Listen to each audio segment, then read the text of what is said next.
Estamos con la serie Las iglesias del Apocalipsis.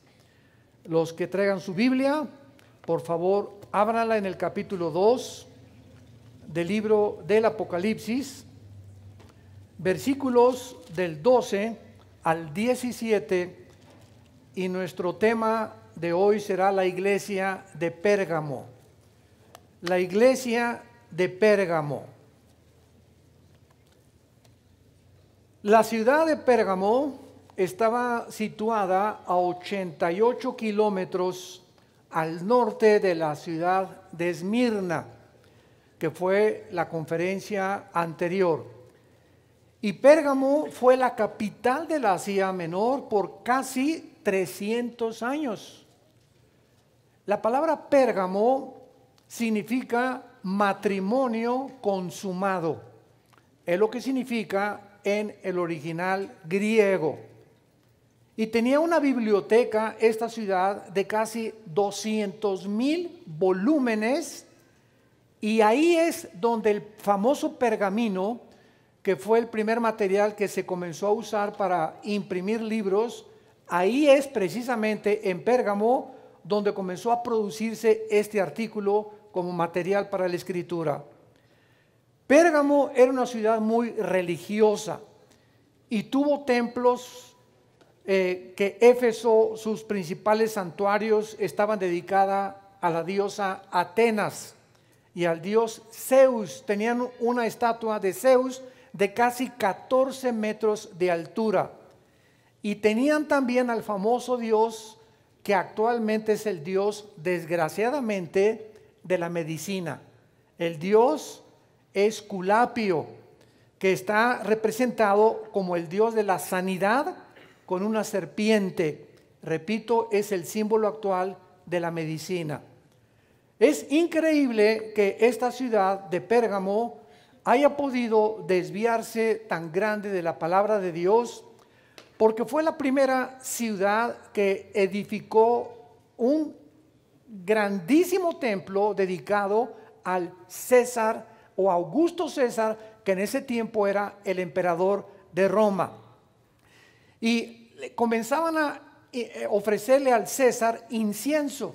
Entonces había reuniones en Pérgamo cada 3-4 meses, donde se reunían en los grandes auditorios que tenían, y le ofrecían, cuando llegaba Augusto César a visitarla, le ofrecían incienso como si fuera un dios, porque los césares romanos se proclamaron dioses a sí mismos. Y las personas que se negaran a adorarle al César o a ofrecerle incienso eran condenadas inmediatamente a muerte. La persona que respetaba al César y que asistía a estos eventos, se le entregaba un pergamino donde se estipulaba que había cumplido con esta obligación. Y sin ese pergamino no podía comprar ni vender en ningún lado.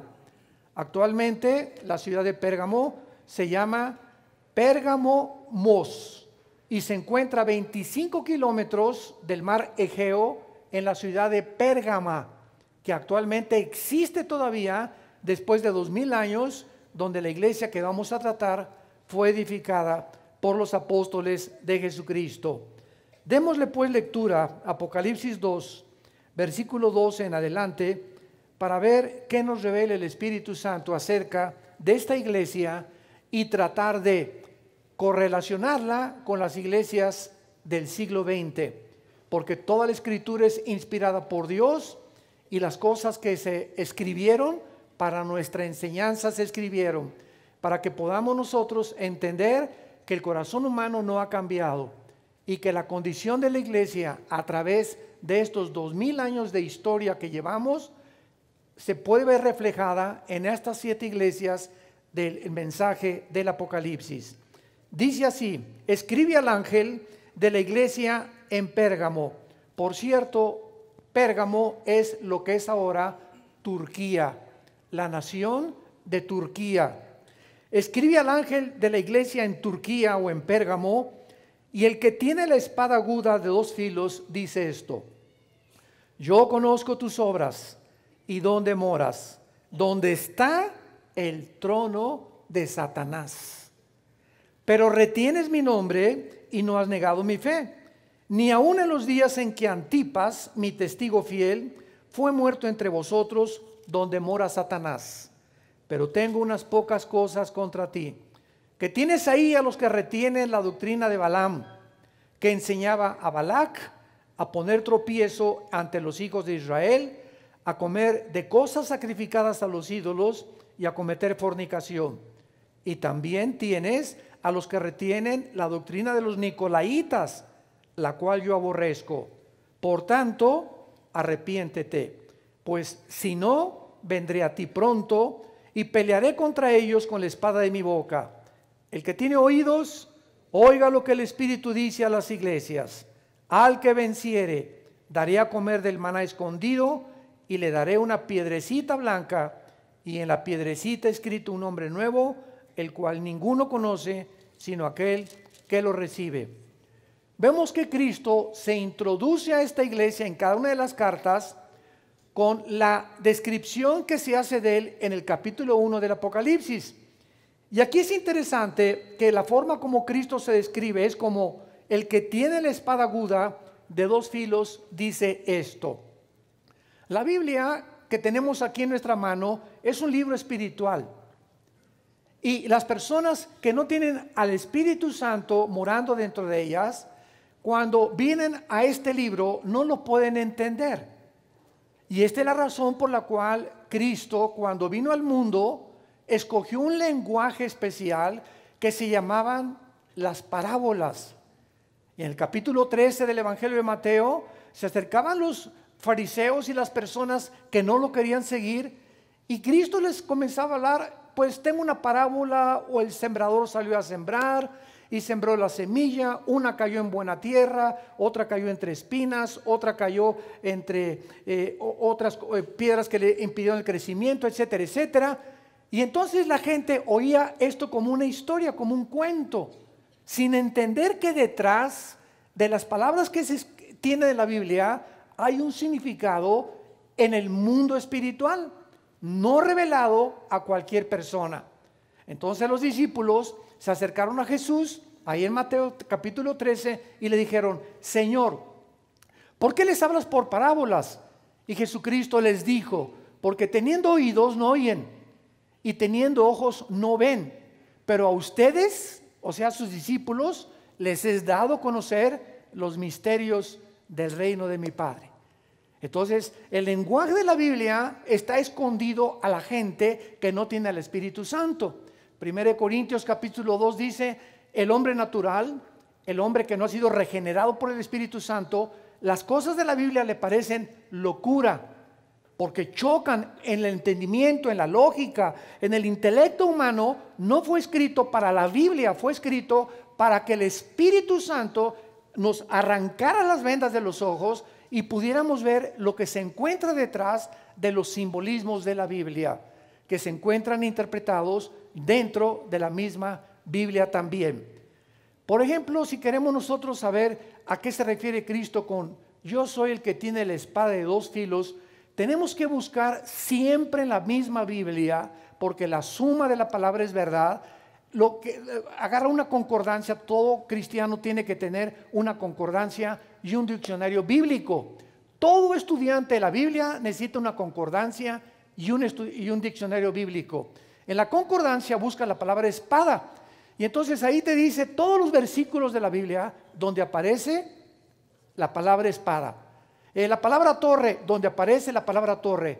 Y cuando encontramos eso y reunimos los versículos donde aparecen repetidas estas palabras, encontramos que las piezas de rompecabezas las tenemos que ir uniendo una con la otra hasta formar un cuadro, donde una vez el cuadro formado podamos trazar una doctrina. Pero cuando no se hace esto es lo que hacen las sectas. ¿Qué es una secta? Es un grupo de personas que toma un versículo y lo saca de la Biblia sin considerar lo que las otras partes de la Biblia dicen al respecto de lo que está leyendo. Entonces inflan este versículo, trazan una doctrina y se convierte en una herejía. Hebreos 4:12. La palabra de Dios es como una espada de dos filos. que penetra hasta partir el alma y el espíritu, y discierne las intenciones del pensamiento y las intenciones del corazón. Entonces encontramos ahí en Hebreos que el autor de los Hebreos, estaba de acuerdo con el autor de Apocalipsis, donde Juan y Pablo, que fue el escritor del libro de los Hebreos, estaban completamente inspirados y escribían lo mismo con diferentes palabras. La palabra de Dios se le compara con una espada. Cuando Jesús dice, el que tiene la espada de dos filos, está hablando que la palabra de Dios es filosa como una espada, porque entra como una espada y tiene dos filos. La palabra de Dios salva y el otro filo es para juzgar. Tiene un doble propósito la Biblia. Nos salva, pero también nos juzga.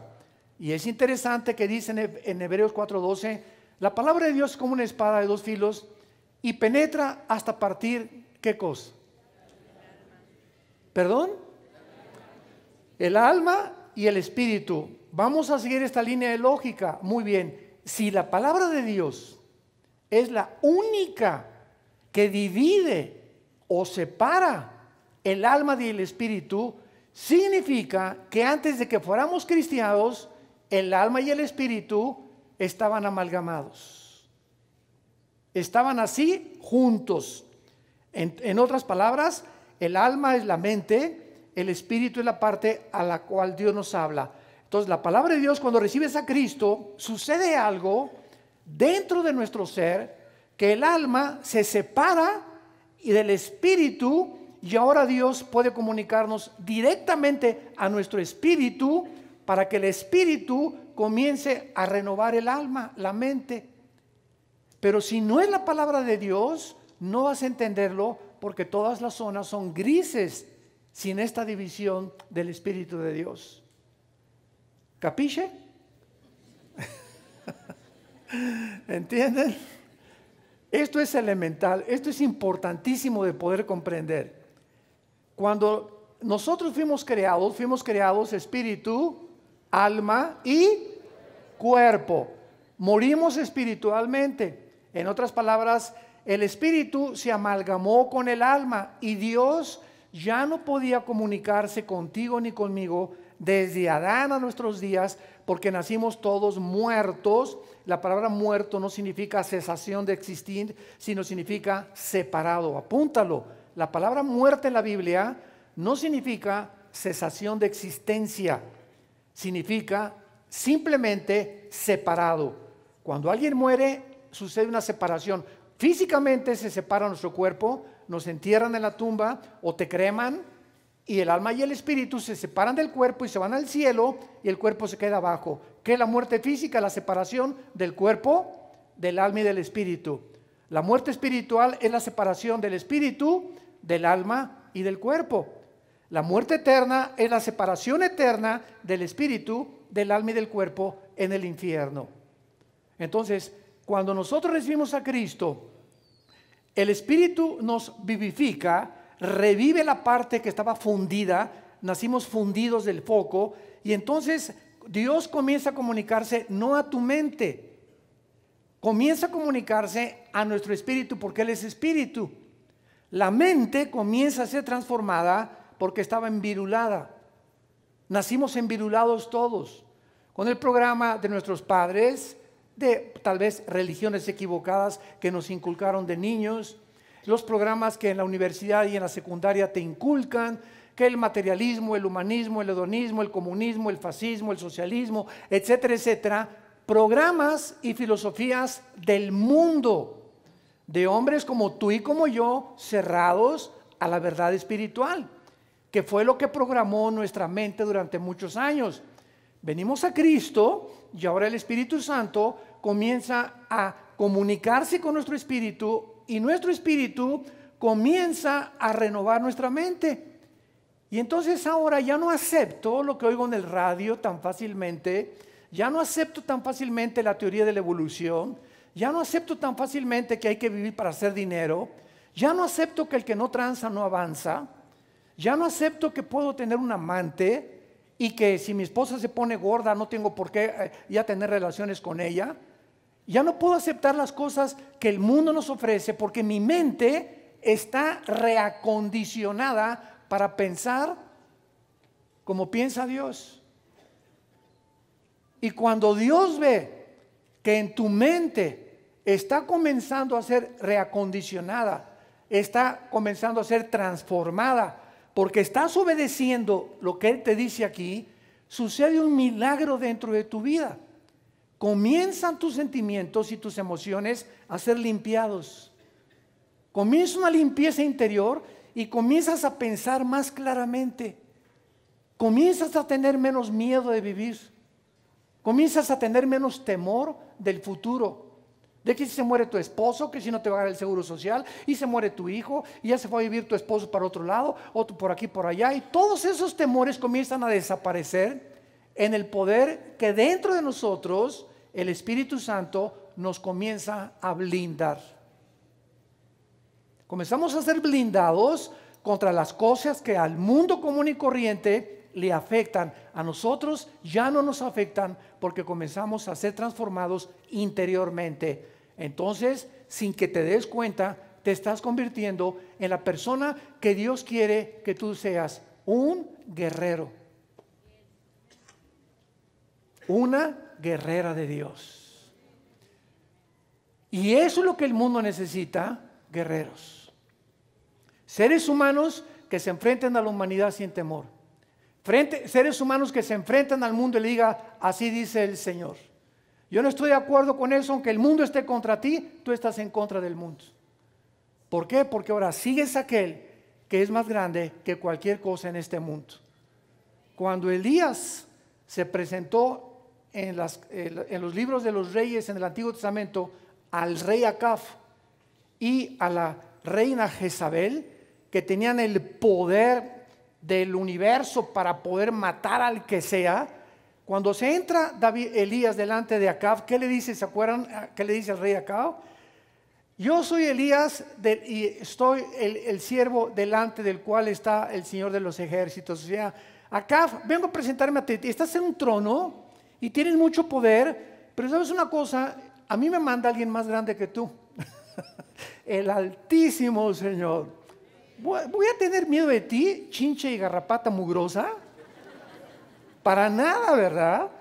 Se pierde el temor de los hombres. Nadie te apantalla, como decimos vulgarmente. Ya no tienes por qué atemorizarte de nadie. Ahí me voy a acercar a esa persona y él tiene... No, nadie tiene el poder contra tu vida ni contra mi vida si no le es dado del cielo.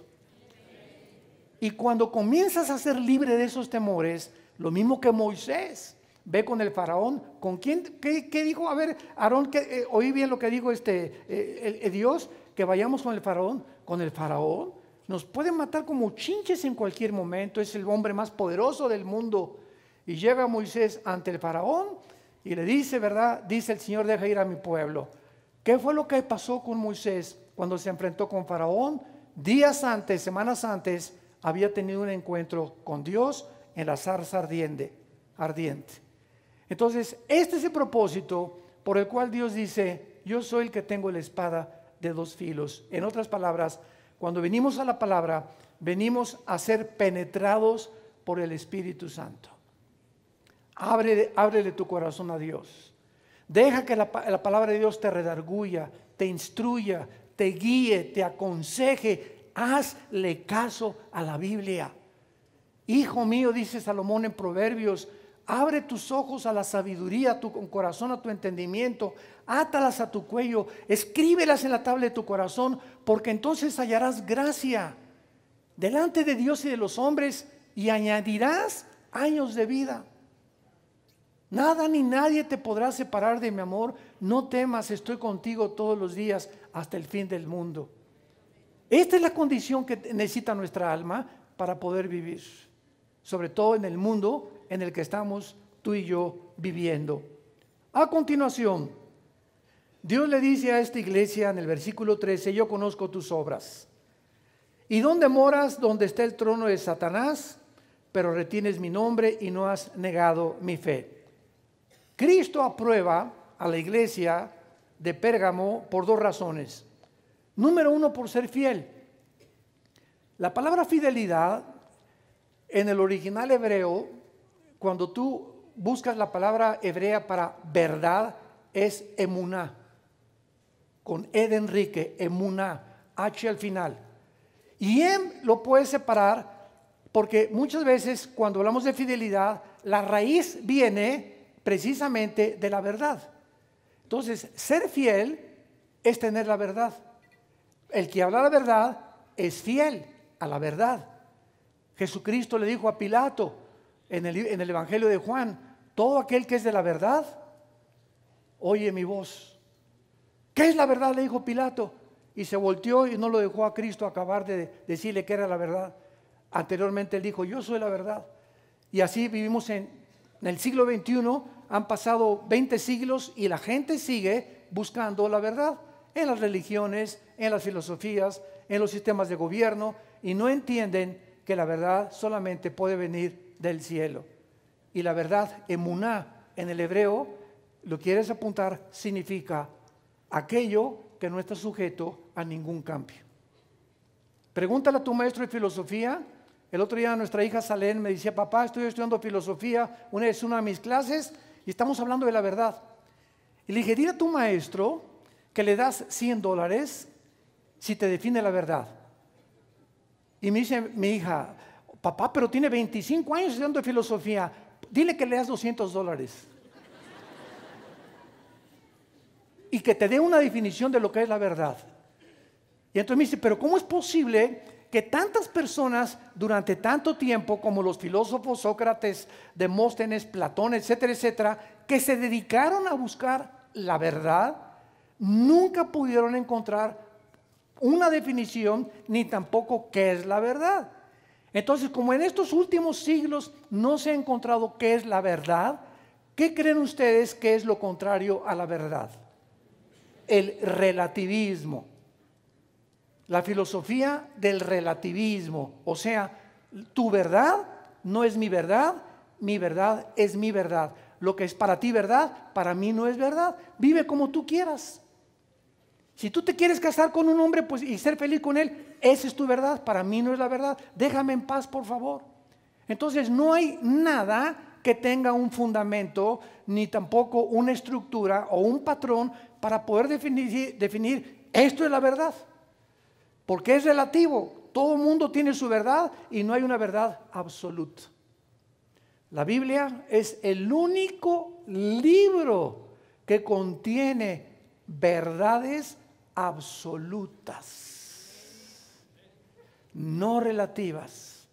Lo que la Biblia dice ha permanecido por todos los siglos, y los soles y la tierra y el universo pasará, pero mis palabras permanecerán, porque son fieles y verdaderas.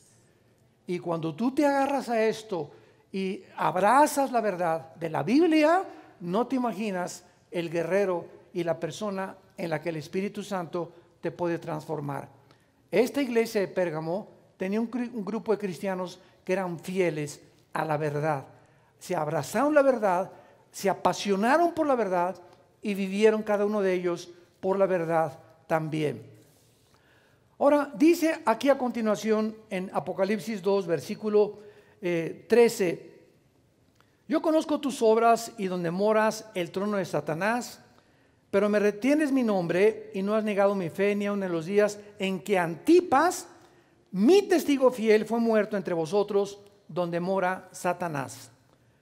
Estos cristianos mantuvieron en medio de esta ciudad idólatra, adúltera, depravada moralmente, entregados completamente al mundo, un grupo pequeño, y entre ellos había un esclavo que se llamó Antipas.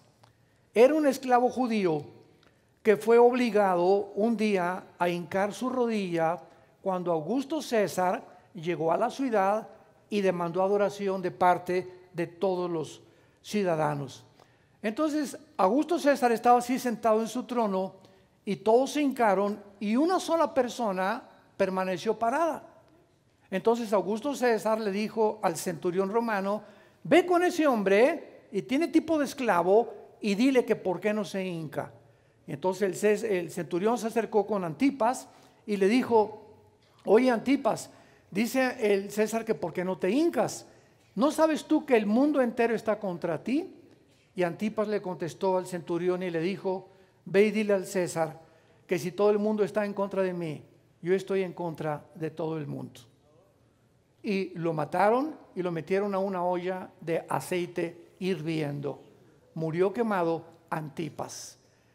El siervo fiel le llama el Espíritu Santo, porque fue fiel a la verdad de Jesucristo hasta el último momento de su vida. ¿A cuántos de ustedes les han hablado en la oficina: hoy es cierto que eres cristiano? Y no te está esperando una olla de aceite hirviendo en la avenida Reforma para que te quemen, ¿verdad? Ni aquí en Satélite. ¿Cuántos ahora en Navidad que se juntan con todos a tomar y emborracharse, etcétera, etcétera, con la familia, te dicen: oye, ¿tú eres de esos que ya no te emborrachas? Y le dices: no, bueno, no soy tanto, ¿verdad? Bueno, soy cristiano, pero no soy tan fanático. O hasta llegas el momento de tu infidelidad que niegas que sigues a Jesús. Por el qué dirán, por la presión que es más grande, entra a tu vida y como no estás blindado, cedes, te rindes a la presión del mundo. Y si tú sigues en esa posición, ¿cómo puedes entonces morir por Cristo algún día? Para morir por Cristo necesitamos primero aprender a vivir por Él. Y si tienes temor de tus amigos, del qué dirán, de la presión del mundo, no eres una persona que tiene un espíritu no de temor, sino de poder, dominio propio y amor, que es el espíritu que Dios nos ha dado. Entonces, esta iglesia manifestó eso y Antipas resalta como un diamante al que el Espíritu Santo quiere mencionar de todos los que siguieron después de él, de la persecución. Ahora veamos la acusación que Jesucristo les hace. Versículo 14. Pero tengo unas pocas cosas contra ti, que tienes por ahí a los que retienen la doctrina de Balaam, que enseñaba a Balac a poner tropiezo ante los hijos de Israel, a comer cosas sacrificadas a los ídolos y a cometer fornicación. La doctrina de Balaam la encontramos en el libro de los Números, en el capítulo 22 al 25 del Antiguo Testamento. Balaam es el símbolo en el Nuevo Testamento de un falso profeta. Es el símbolo de un falso profeta que se vende, prostituye su llamado por dinero, por lucro. En aquel tiempo de Balaam, cuando tú leas la historia, había un rey llamado Balac, rey de Moab. Y este rey quiso maldecir al pueblo de Israel. Entonces supo que Balaam era su profeta y le mandó a hablar aquí entre nos, ¿verdad? Vente para acá, vamos a platicar, te invito a una cena, una comida y te voy a dar lo que quieras, maldice al pueblo de Israel. Pero sucedió un fenómeno muy interesante en la Biblia que nos habla de la protección que tenemos de Dios.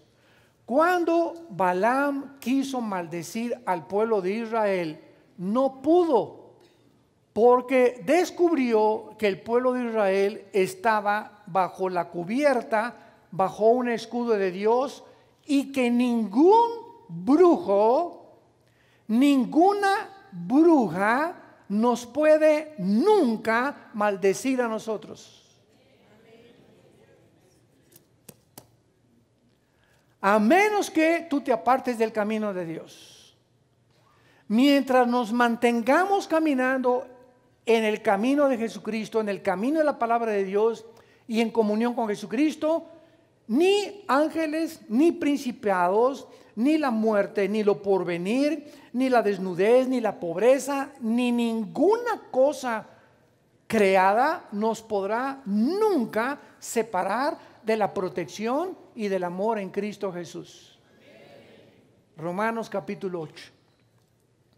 Entonces Balaam se comenzó a frustrar y le dijo a Balac: es que no lo puedo maldecir al pueblo de Dios, porque están bajo la protección, ninguna bruja, nadie les puede tocar porque son el pueblo de Dios, son la familia de Dios.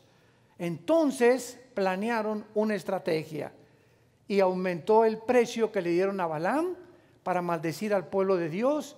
Y entonces Balac le dijo a Balac el secreto para que el pueblo de Dios pudiera ser maldecido.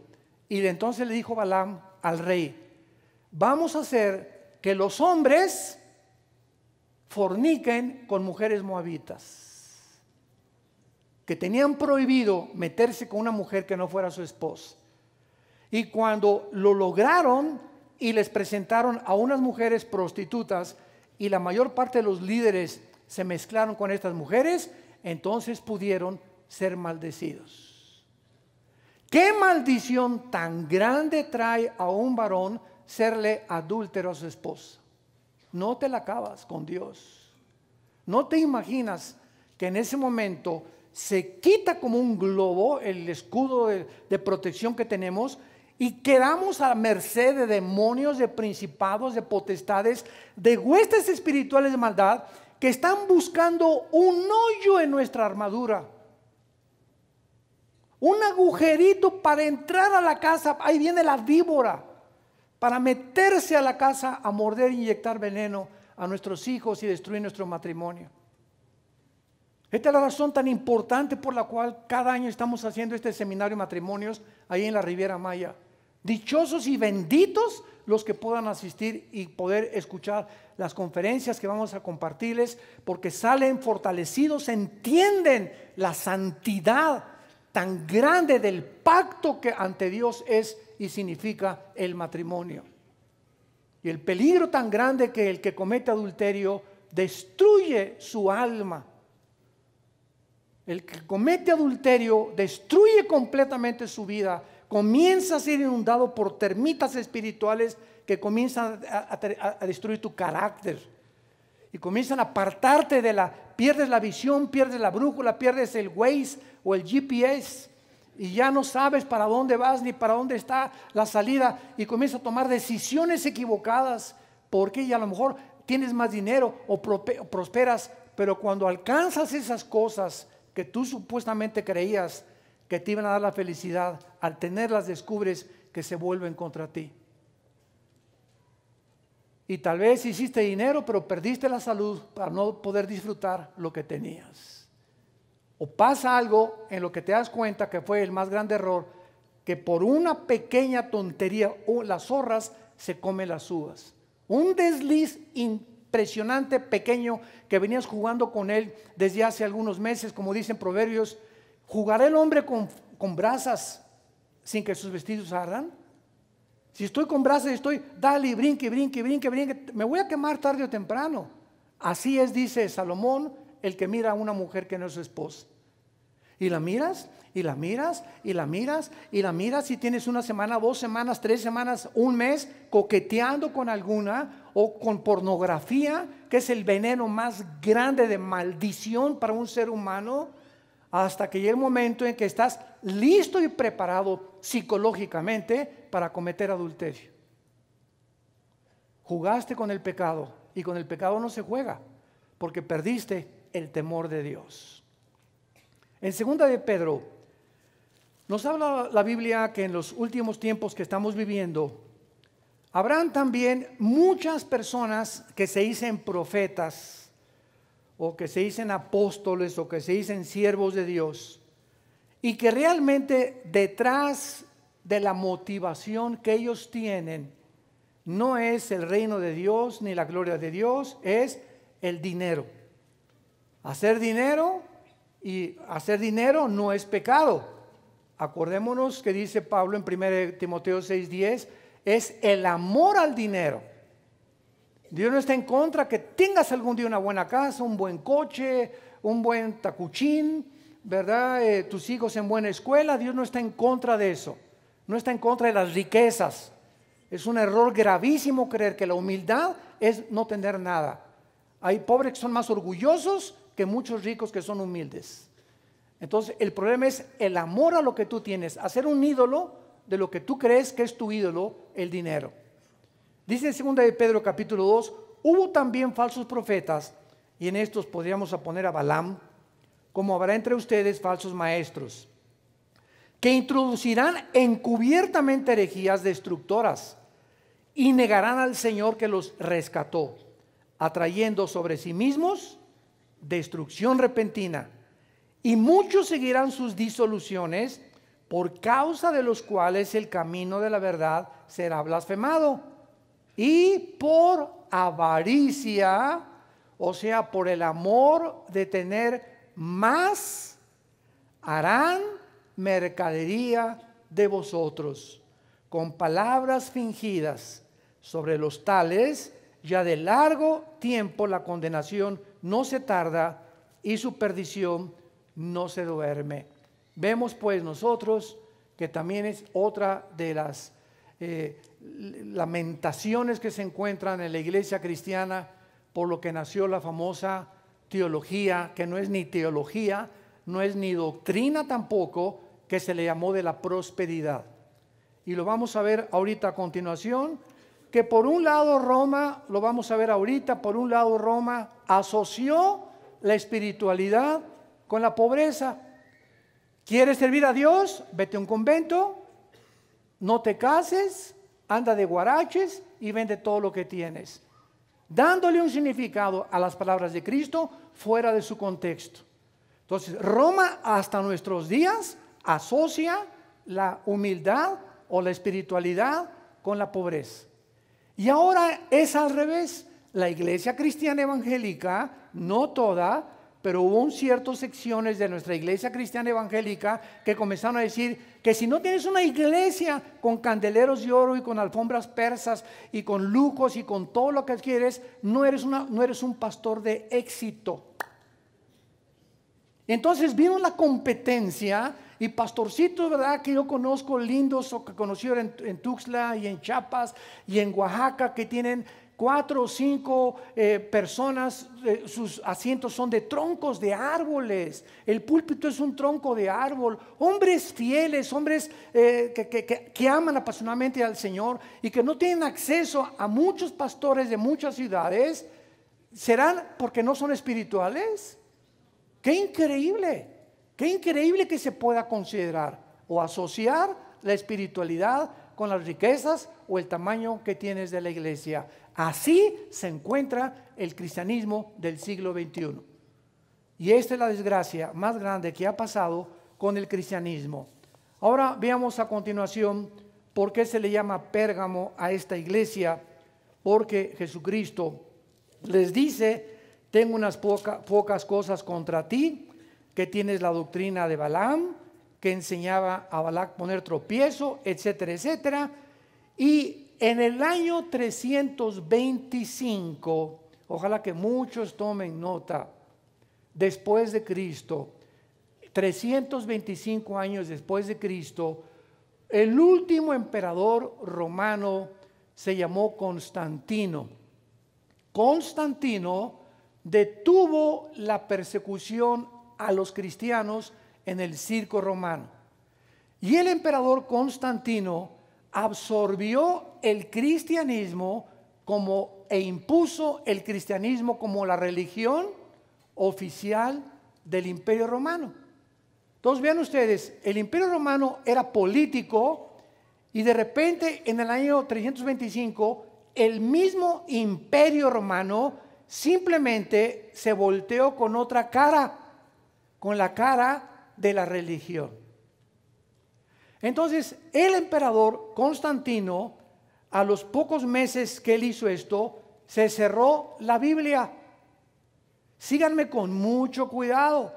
Tenemos que presentar defensa de la esperanza que hay en nosotros, a periodistas, a personas que nos cuestionan, a familiares, a diputados, a deportistas, etcétera, etcétera, de la ignorancia que existe de estas verdades. La Biblia se cerró y se cerró casi 2000 años, hasta el año, apúntalo, 1960 y 61, en el segundo concilio del Vaticano, por un papa que ha sido de los mejores que ha habido en el Vaticano, llamado Juan XXIII.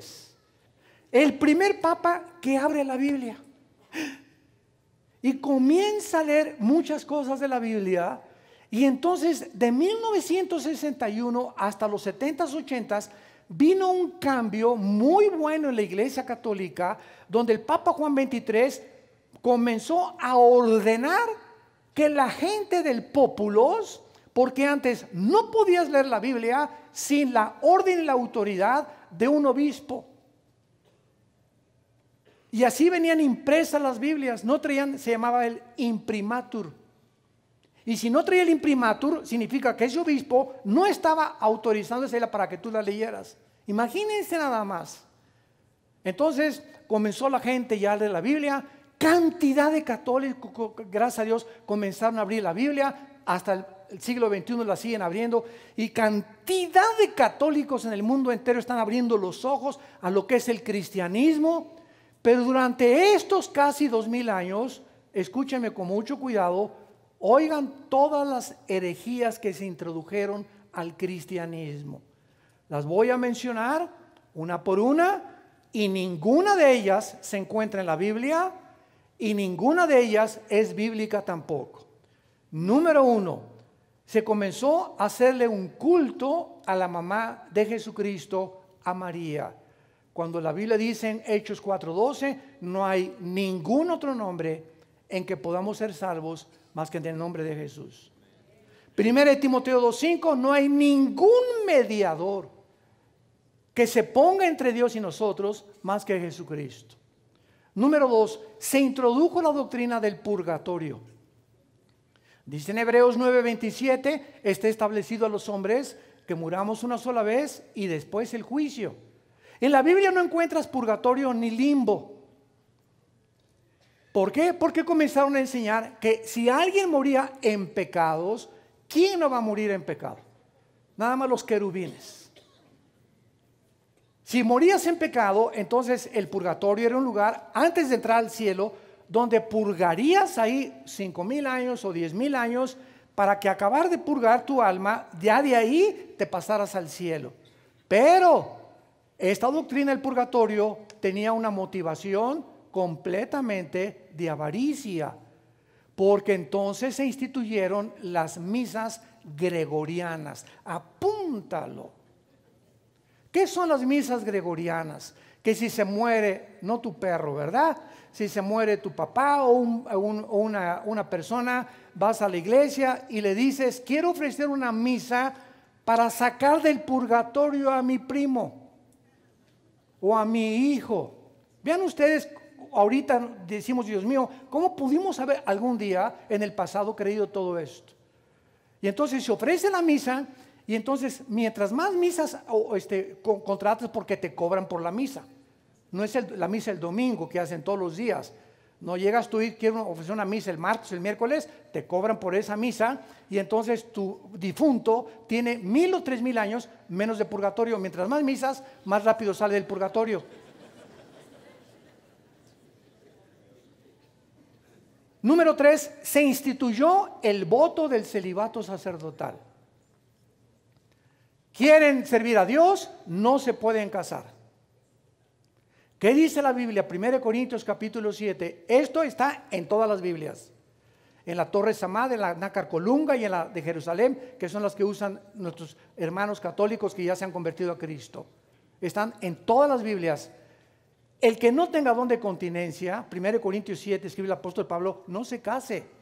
Si no tienes el don, cásate, porque entonces vas a fornicar. Y entonces, 400 o 500 años después, en el año más o menos 700, 800 y 1000 años después, en el año 1500, se encontraron solamente en Madrid, en España, túneles que entre los monasterios de los hombres y de las monjitas llenos de abortos. Los pobres curitas, ¿verdad?, arañaban las paredes ya del monasterio. Y las monjitas igual. Oye, pues, no todo el mundo tiene ese don de que no eres atraído sexualmente. Por naturaleza, el 90% de los seres humanos somos atraídos sexualmente. La sexualidad es un don, es un privilegio de los más preciosos que Dios le dio al ser humano. Dios, fructifíquense únicamente dentro de la dimensión del matrimonio. Pero se obligó, y vemos ahorita, hace 1 o 2 semanas, más de 1000 niños abusados por obispos y cardenales pederastas en Pensilvania, en Estados Unidos, en Nueva York y en otras partes de Europa. Miles de niños abusados por estos hombres, que la mayoría, ¿verdad?, creyendo que sirven a Dios, se dan cuenta que son atraídos por mujeres. Y ahorita, ¿verdad?, qué increíble que el Papa Francisco no quiera quitar esto, porque no es un dogma de fe, es una tradición. Así lo dijo hace 2 días. Y ojalá que cambien esto, ¿verdad? Número 6, el pago por las misas, las gregorianas. Número 7, la confesión auricular, que si tú tenías un pecado, tenías que ir con un hombre afuera del confesionario, en este caso un cura, un sacerdote, te hincas con él y al hombre le confiesas tus pecados. Entonces el cura te da lo que se llama, ¿verdad?, la penitencia.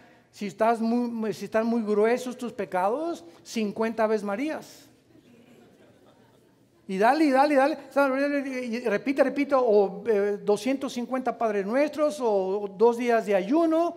Y Primera de Juan capítulo 1 que dice, si pecamos y confesamos nuestros pecados, Él es fiel y justo para perdonarnos de toda maldad. Cuando Jesús murió en la cruz, el velo del templo se rompió a la mitad.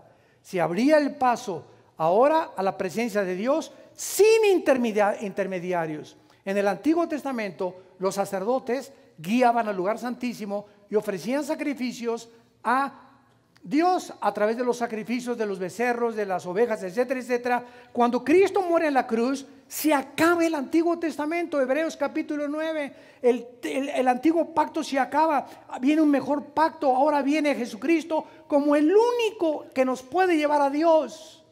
Efesios capítulo 2, Él vino a abrirnos la puerta y a reunirnos por medio de su sangre con su Padre. Ya no necesitamos a ningún hombre que nos lleve a Dios.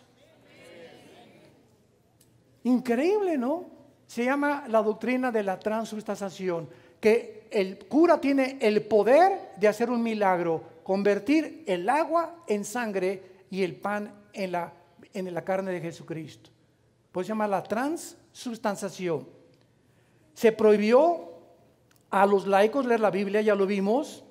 Se declaró que solo la iglesia en el año 1303 después de Cristo, 1303, que solo la iglesia católica puede salvar y que es la única verdadera.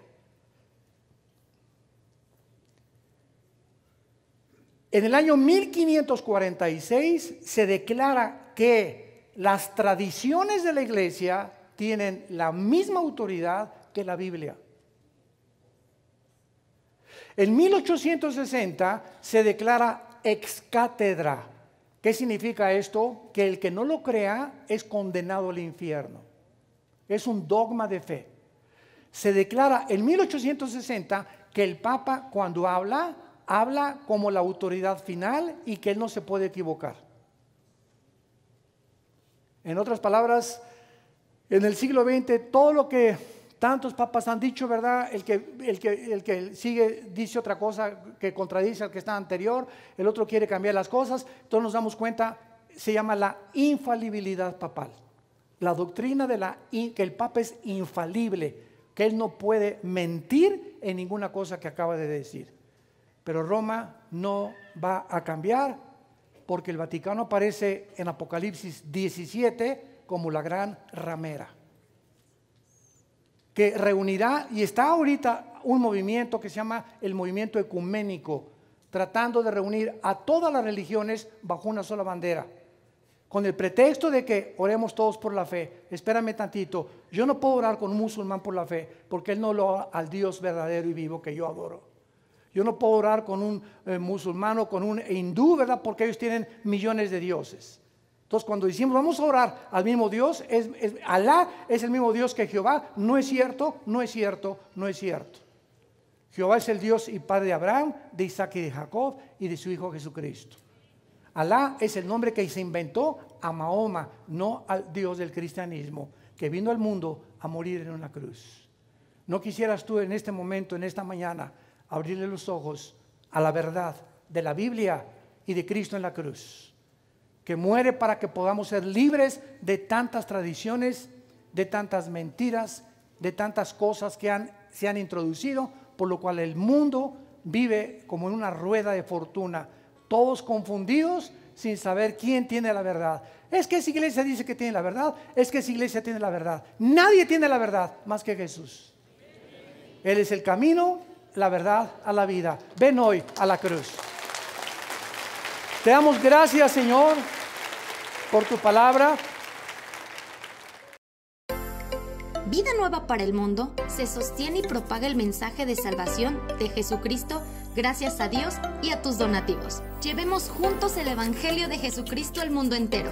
Realizamos eventos, seminarios, congresos y diferentes programas para dar a conocer el mensaje de salvación y el poder de nuestro Señor, transformando y edificando vidas de mujeres, hombres, niños alrededor del mundo. ¿Qué pasa cuando decides hacer tu donativo? Aunque no puedas llevar la palabra personalmente a todo el mundo, de esta forma lo estás haciendo. Con tus donativos o aportaciones, estás sembrando y formando parte de lo que Dios está haciendo en su obra. Estás ayudando a traer luz a la oscuridad, paz al conflicto y esperanza a los que no tienen ninguna. Dona desde México.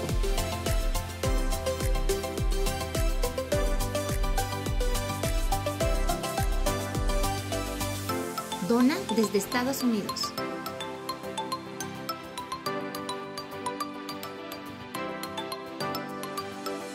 Para el resto de donaciones de otras partes del mundo, www.vidanuevaparelmundo.org.mx/dona. Estamos cumpliendo la gran comisión. Por tanto, vayan y hagan discípulos a todas las naciones, bautizándolos en el nombre del Padre, del Hijo y del Espíritu Santo, enseñándoles que guarden todas las cosas que les he mandado. Y he aquí que yo estoy con ustedes todos los días hasta el fin del mundo.